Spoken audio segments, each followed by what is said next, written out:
How to survive the apocalypse in Zion National Park.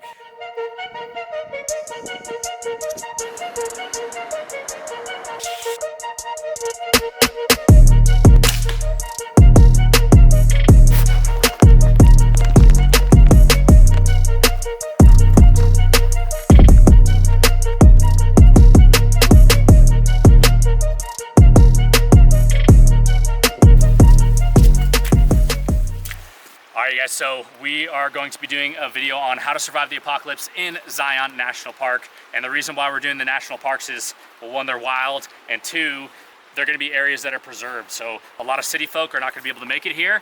The ones that do, there's a lot of wildlife and resources here, and it's a good shelter from the cities. You know, during an apocalyptic type situation, you need to be careful of people. They're going to be your number one source of danger. So in this video, we're going to talk about two things: the things you need to survive and the things that you need to avoid to survive. So need to survive, that's mainly food, water, shelter, and the things to avoid are going to be humans, predators, and the treacherous elements here in Zion National Park. Okay, before we go into those two categories of what you're going to need to find to survive and what you're going to need to avoid to survive the apocalypse in Zion National Park, let's go over the basic apocalypse plan, and then I'm going to put this together at the end. So essentially 5 things are going to happen to survive the apocalypse in Zion. Step 1, apocalypse will be triggered. So maybe an EMP goes off, or supply chain dips, or maybe there's World War III and we got boots on the ground here in the US. Apocalypse triggered. Step number 2 is you got to get to your location. Once the apocalypse is triggered, you get to your location as fast as possible and as safely as possible. Step number 3, you're going to assess the area. So you get to your location, you're going to assess it for humans, predators, food. You know, you got to make sure you're in a safe spot, make sure you're in the best spot. Step number 4, execute your survival plans. That's going to be, you know, you're procuring the things that you're looking for, and then the avoiding humans and predators that we'll go over right after this. And then step number 5 is get comms. So communications, you know, if you have a ham radio or something like that, great. But essentially you need to get in communication with other humans, because it's going to be nearly impossible to survive the apocalypse without other humans. If you've watched the show alone, you know, most people are not going past 70 or 80 days. And, you know, going past that, you know, going past a month, 2 months, 3 months, you're starting to get into really dangerous territory. You know, humans are meant to work together. We all have different skills we can pull, and that's why we live in a society. So those are the 5 steps to the apocalypse plan. We'll circle back to that in a second.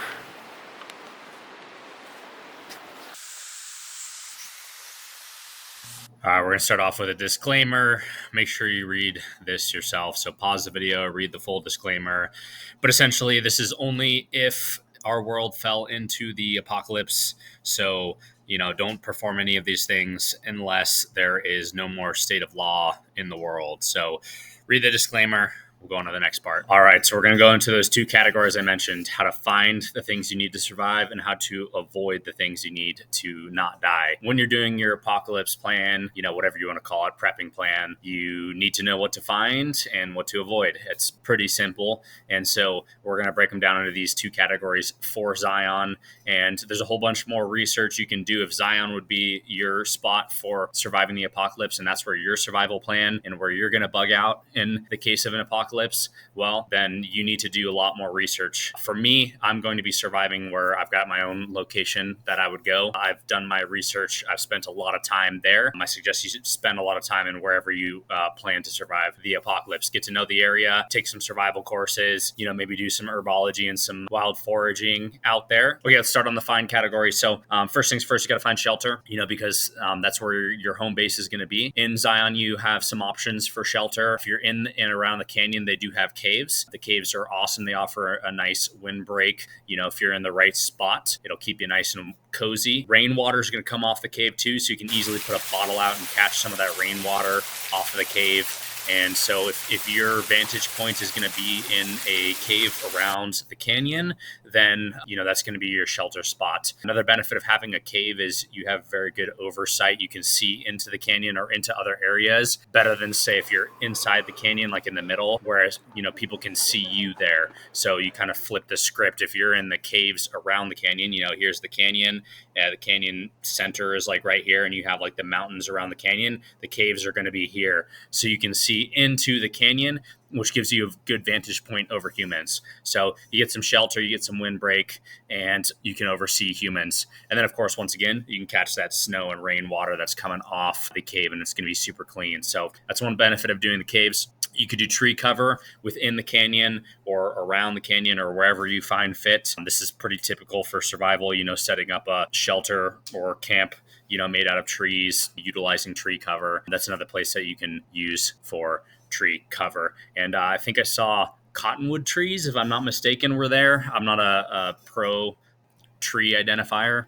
If I'm not mistaken, I think I saw cottonwood trees, and then there was another tree that looked like a miniature cedar. The bark did, at least, but I don't know what it was. It definitely wasn't cedar. Do some research on the trees and their properties, and you can create a cool shelter and maybe even create some other stuff out of the bark and things and the branches and whatnot of these trees. So you can take shelter in caves or use trees to formulate a shelter if you want to be in the canyon, which you're going to have more access to food and water inside the canyon than around the caves. So caves, better vantage points, good access to rainwater, trees inside the canyon for your shelter. You're going to have better access to food and water, probably most of everything. The problem is you're easy to spot. So make sure you get some camo that matches those trees. Next, you need to find water. Rain and snow water is going to be your best source of water because it'll be the cleanest. So if you can get your hands on rain and snow water, great. If you're there in the right season, all overlap. It was raining and snowing while we were there. We're there in March. So it's a good season for catching rain and snow water. The river, the Virgin River, unfortunately, is not clean. They've got some cyanobacteria that can make you real sick. Could you drink it? I'm sure you could. You got to decide to do that at your own risk. I personally wasn't going to drink the water this time. I like to drink river water and creek water any chance I can just to strengthen my immune system. But the warnings I was seeing, this river sounded very dangerous. So I didn't decide to take up that risk. And then, of course, if you can find some creeks that are higher up than the river, that's even better. Those creeks will run into the river. They're probably a little bit cleaner. If you're going to drink the river or the creek water, make sure you go as high up as possible. All right, guys, so we're here at the Virgin River here in Zion National Park, and we're talking a little bit about clean water sources. So typically, if you're going to be drinking water without filtration, which is dangerous almost across the board, rivers and creeks, because they're running water, is going to be a little bit cleaner, a little bit less likely to catch some nasty bacteria or something along those lines. On that note, this river supposedly has cyanobacteria that can make you sick. It's supposedly unfilterable and unheatable, so this isn't water you're going to want to heat or filter. Could you do it? Probably. It's just a higher risk, and you got to decide, what level of risk for what level of return do you need. Rivers, creeks will probably be a little bit better. A lot of the creeks are going to run into this water source right here. We've got a lot of rainwater as well as snow falling off the rock and then coming down into the river. If you can catch those water sources before they hit the river or before they hit the creek, you're gonna have a much better chance of having clean water. And essentially it works like this. You have a river. If you're at the top of where the river starts, there's less likely for dead animals, animal waste, and all kinds of things to contaminate the water. So the further you are down the river, the more likely you are to get sick if you drink it. And the higher up, the more likely for it to be clean. So if you're gonna take that risk, try to get up river as high as possible, up creek as high as possible. I'll show some videos of some springs. We did find some springs where the water's coming up through the earth. That's gonna be naturally filtered. Not to say you shouldn't filter and heat it. Always filter and heat your water because you're trying to protect yourself. We're just talking about emergency water sources in an apocalyptic type situation. And another thing that's great about where we're at right now, it's been snowing and raining, so you have a lot of chance to get that rain and snow water. Snow, you've probably eaten snow, great source of clean water. Still, probably want to heat it. I myself am gonna eat it, and I'll even drink some water any river or creek that I get to, just so I can harden my immune system. In this case though, because of the warnings I've heard at the Virgin River, probably not a good thing to drink this water without filtration, and even then, it's still dangerous, so I would not recommend it. The Virgin River. And then food, hunting. I'm a big fan of hunting. I think hunting is one of the best ways to provide an apocalyptic type situation because it's just so calorie dense. You're getting fat and you're getting protein. I'm sure you get some carbs. They have mule deer there. They have turkeys and squirrels. The benefit of all these national parks hunting in them is the animals are conditioned to humans. A lot of people are not supposed to, but they still do. They feed the animals. I'll show a video of a squirrel getting fed in the Grand Canyon. I didn't feed them. I was just sitting there and some other girl was putting these crackers down. I was like, what are you doing? I didn't see the squirrel, and I was just minding my own business, watching my son on these binoculars, looking over the Grand Canyon, and then all of a sudden the squirrel jumps on me. And so that's how conditioned they are to humans. They'll literally climb on top of you. And the same goes for the mule deer and the turkeys. So they're going to be super easy to hunt. So that's your opportunity to get some food right there, is get yourself a mule deer, get yourself a turkey, a squirrel, something like that.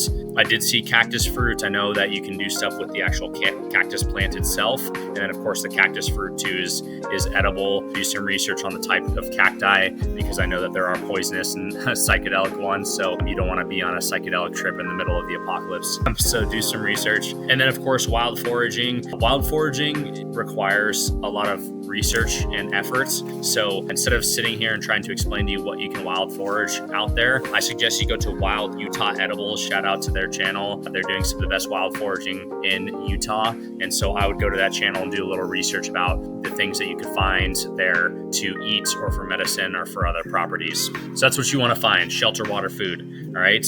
To avoid, obviously we want to avoid humans. So I mentioned, like, for example, if you're in the caves, you've got a good vantage point over the canyon. That's one great way to see humans. And then how you enter Zion is going to be huge.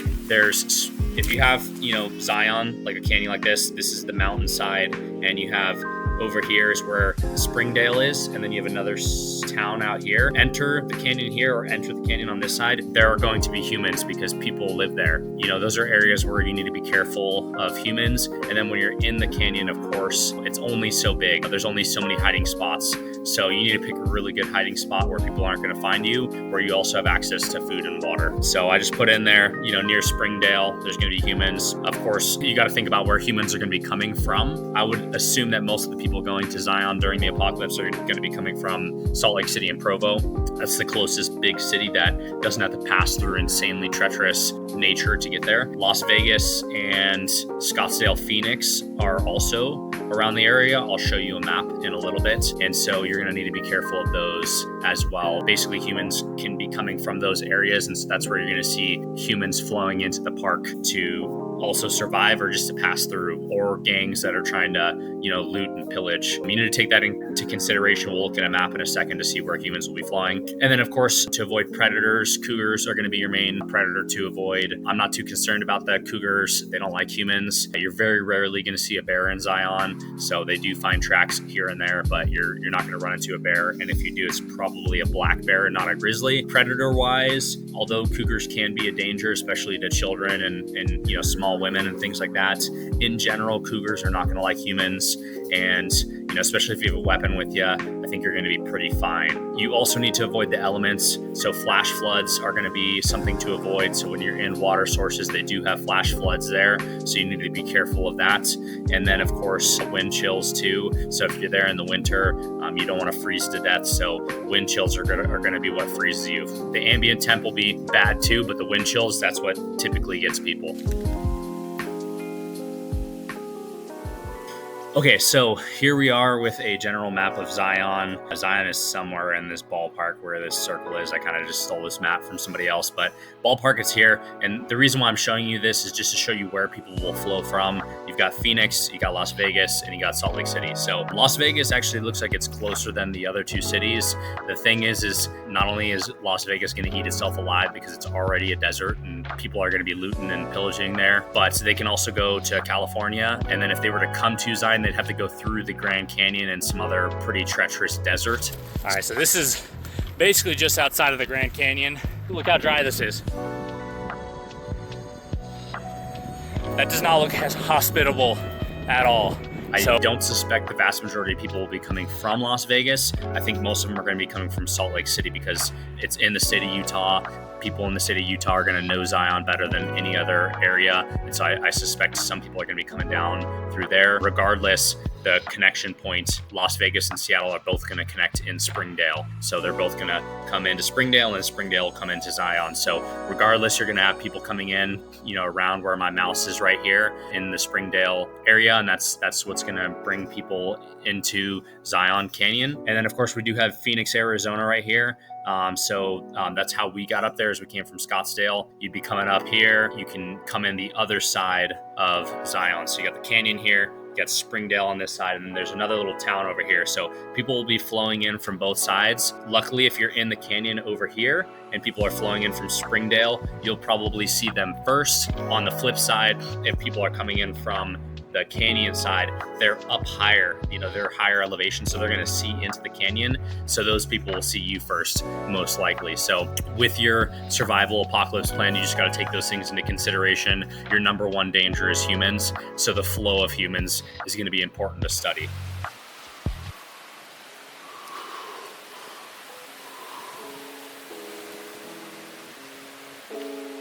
All right, so now we've looked at what to find and what to avoid, and then also general flow of where the humans are going to be coming and going from. Let's go back into this apocalypse plan. So let's say you're a young couple, 2 fiancés, all right, young about to be married couple, and you have your apocalypse plan to go to Zion if something happens, and you're coming from Salt Lake City. Apocalypse triggered. EMP goes off.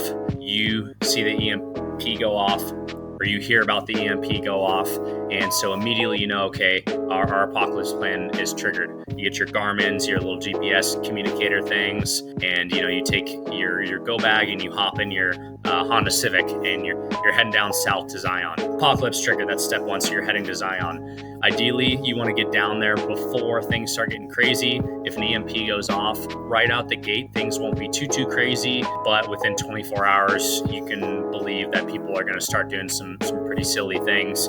And within 48 hours and 72 hours, by the 72-hour mark, if things are not back to normal, that's when things are going to get real crazy, especially if there's more going on, like boots on the ground, World War III, supply chain. Obviously that's going to be a thing. If an EMP hits, the supply chain is going to be diminished. Apocalypse triggered, EMP hits, within 24 hours, you're heading down south, right? So you might get stuck in some traffic, but people aren't starting to loot and kill each other yet. Luckily, you're able to get down south all the way to Springdale, and you grab your stuff and you hike into Zion Canyon. So you decide that you're going to find a place in the canyon for better access to food and water. So you find your space in the canyon. You're going to be posting up on the north side of the canyon. So before you set up, you actually want to assess the area. So you find a spot that you think is a great place to set up a little dugout. What you're going to do is you're going to post up at that spot, and you're just going to sit there and wait. You might walk around a little bit, but you're staying in that general area for about 12 to 24 hours. And you don't notice any humans. You see some mule deer, you see some turkeys, and you can see water from where you're at. But the area that you're sitting and waiting for that 12-hour period, it's hard for anything to see where you're at because you get tree cover. So you decide this is a good location. So you get your location and you assess the area. So we assess the area. So now we're going to execute the survival plan, step number 4. First things first, we're going to build our little dugout, our little hooch, as military people call it, our camp, whatever you want to call it. We're going to build that. So we're going to start laying some trees down. We're going to build a little lean-to out of trees. So you build your lean-to out of trees. You might procure some extra firewood and set that aside for when you're ready to light a fire. And then you're going to be going and looking for water and food. Luckily, you brought a water filter, so you're going to use that initially before you start boiling water. There's a creek, water running off the caves and the canyon into the canyon base, and then it's coming down and running into the river. You're going to catch some of that water before it hits the river, and you're going to start filtering that with your water filter. So you got your water, and then you're going to start looking for some food. So luckily, you packed some food in this scenario. So you've got some food, packed a pistol, so you've got something for hunting, and you're going to use that to go out and hunt. After you procured your water, you got your shelter set up, then you're going to go out and post up and wait for an opportunity to find a mule deer or a turkey or a squirrel or whatever you can find. Ideally, you need to get that mule deer. It's going to have more meat on it. So let's say you spot a mule deer, boom, you shoot it, you get it in the lungs. Hopefully it doesn't go too far. Hopefully you pack the right caliber. Then you're going to go field dress it. So in your survival plan, you brought a good knife. You brought some bags so you can bag up the meat. You field dress it. Hopefully you've got some experience with field dressing. All right, so you got your mule deer, you field dressed it, you bagged it up. Hopefully you save those organs. Organs are going to be super nutrient dense. I'm a big fan of making sure you consume the organs, the liver, the heart, kidneys, if it's a male, testicles, the list goes on. I've even eaten lung. So in your survival plan, you brought your bags. So you're gonna bag up that meat. You need to find a way to either keep it cool or to dry it out so it doesn't go bad. So you have a couple of options here. You can hang it up high for it to dry out.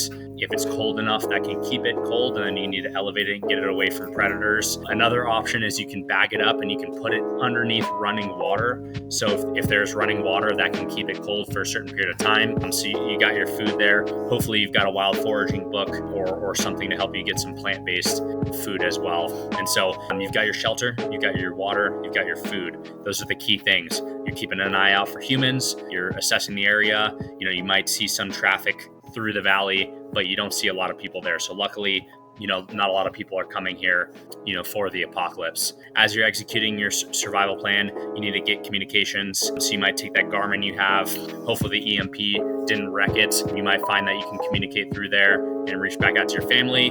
Or if you have a ham radio or some sort of communication device, you might find out that everything's back to normal, things got fixed. So in this case, let's say their Garmin wasn't working, you're assessing the area, you see another group of people walking through the Springdale area. They look like people that are kind of like you. They don't look dangerous. They might be armed, but you decide, I need to go talk to them and figure out if they're safe. So you tell them, hey, you yell at them, hey, I'm not armed. I just want to talk to you.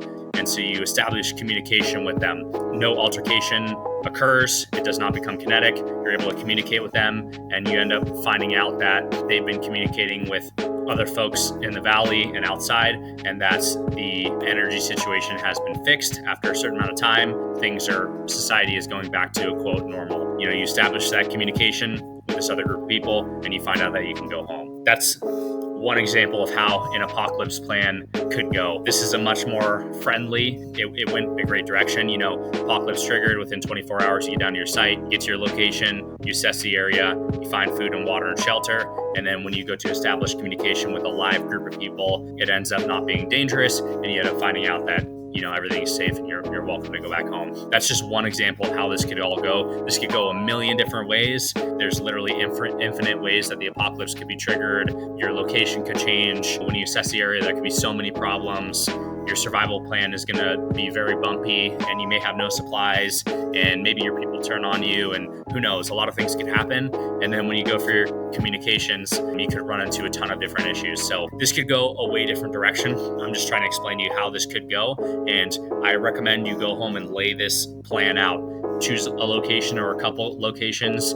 Start doing locations on what to find and what to avoid, and then create this 5-step plan. Create a bunch of different scenarios in there. So for example, you could take the step 5, get comms, and you could write out 5 different scenarios in the way that could occur. You're communicating on your Garmin and it goes through, or you're communicating on your Garmin, it doesn't go through, or you have a ham radio and you're not able to reach people, or you have your ham radio and you're listening in and it's military talk and lots of crazy things are going on, so you're not communicating back and forth. Or maybe you're seeing other tribes of people and you're trying to determine who's safe to talk to and who's not. Like, how do you profile a group of people to figure out if it's safe for you to go and communicate with them? People aren't going to like the word profiling, but in an apocalyptic situation, you're going to need to profile people because you're putting you and your family at risk if you don't. So you need to make a wise decision as to who you're going to communicate with. So go lay out this plan. Yeah, let me know what you come up with. I hope you liked the video. I hope you learned something. I'm going to be doing this same thing for both the Grand Canyon and for Yosemite National Parks. If you have any recommendations for what you want to see in the next video, let me know. Lots of cool content coming up. Appreciate you guys. Thank you so much. God bless. Zion National